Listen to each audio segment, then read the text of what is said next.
भारत के चार धामों में से एक जगन्नाथपुरी है। कहते हैं कि यहाँ बाकी के तीनों धाम जाने के बाद अंत में जाना चाहिए। ओडिशा राज्य में स्थित पुरी में श्री जगन्नाथ मंदिर वैष्णव संप्रदाय का एक प्रमुख हिंदू मंदिर है, जो जग के स्वामी भगवान श्री कृष्ण को समर्पित है। जगन्नाथपुरी को धरती का वैकुंठ कहा गया है। इस स्थान को शाक क्षेत्र, नीलांचल और नीलगिरी भी कहा जाता है। अनेकों पुराणों के अनुसार पुरी में भगवान कृष्ण ने कई सारी लीलाएं की थीं और नील माधव के रूप में यहाँ अवतरित हुए थे। ओडिशा स्थित यह धाम भी द्वारका की तरह ही समुद्र तट पर है। जगत के नाथ यहाँ अपने बड़े भाई बलभद्र और बहन सुभद्रा के साथ विराजमान हैं।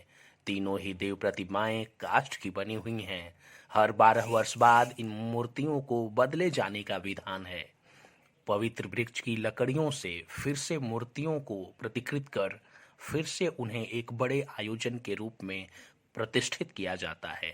वेदों के अनुसार भगवान हलधर ऋग्वेद स्वरूप हैं, श्रीहरि यानी नरसिंह सामदेव स्वरूप हैं, सुभद्रा देवी यजुर्वेद की मूर्ति हैं और सुदर्शन चक्र अथर्ववेद का स्वरूप माना गया है।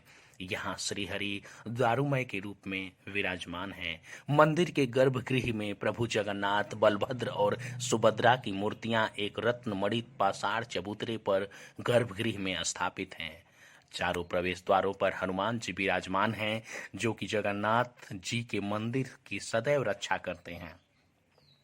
शास्त्रों के अनुसार विश्वकर्मा जब मूर्ति बना रहे थे, तब राजा इंद्रद्युम्न के सामने शर्त रखी गई कि वे दरवाजा बंद करके मूर्ति बनाएंगे और जब तक मूर्तियां नहीं बन जाती तब तक अंदर कोई प्रवेश नहीं करेगा। अगर दरवाजा पहले खुल गया तो वे मूर्तियां बनाना छोड़ देंगे। बंद दरवाजे के अंदर मूर्ति निर्माण का काम हो रहा है या नहीं, यह जानने के लिए राजा नेपृत दरवाजे के बाहर खड़े होकर मूर्ति बनने की आवाज सुनते थे। एक दिन राजा को अंदर से कोई आवाज सुनाई नहीं दी।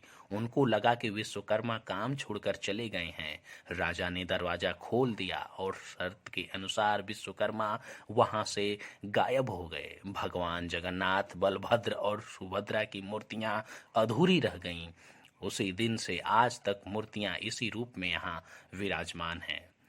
पौराणिक मान्यता है कि जब श्री कृष्ण की लीला अधूरी पूर्ण हुई तो वे देह त्याग कर वैकुंठ चले गए। उनके पार्थिव शरीर का पांडवों ने दाह संस्कार किया। इस दौरान उनका दिल जलता रहा। पांडवों ने उनके जलते हुए दिल को जल में प्रवाहित कर दिया। जब यह दिल लट्ठे के रूप में परिवर्तित हो गया, यह लट्ठा राजा इंद्रद्युम्न को मिल गया और उन्होंने भगवान की मूर्ति के अंदर इसे स्थापित कर दिया।